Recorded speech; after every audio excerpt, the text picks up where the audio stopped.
In the stillness of dawn, when the first light touches the earth, listen. The world speaks not in words, but in the language of the heart. The mountains stand tall and silent, ancient and strong.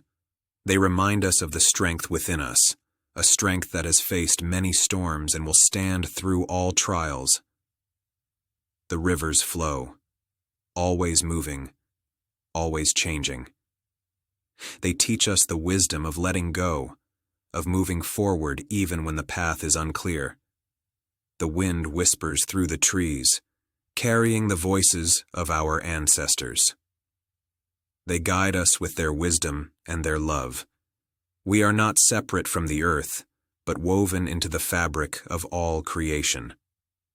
The stars above are our ancestors, watching over us and reminding us of our place in the great circle of life. The earth beneath our feet is our mother. She nurtures us, provides for us, and holds us in her embrace.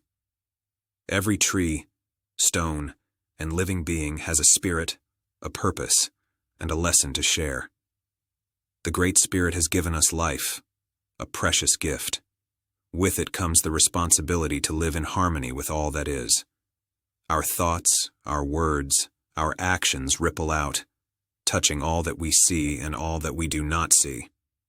It is our duty to walk with respect, compassion, and humility, for these are the ways that bring us closer to the Creator. Remember, life is a journey, not an end. Each step is a part of our spiritual growth. Challenges will come, but they are not to be feared. They are our teachers, helping us grow stronger and understand our place in the world more deeply. Do not fear the unknown, for it is in the unknown that our true potential lies. Take time each day to be still, listen, and connect with the world around you. Honor the land, for it is sacred. Honor your ancestors, for they walk with you. Honor yourself, for you are part of this great web of life. Walk gently, with an open heart, and the path before you will be lit by the light of your spirit.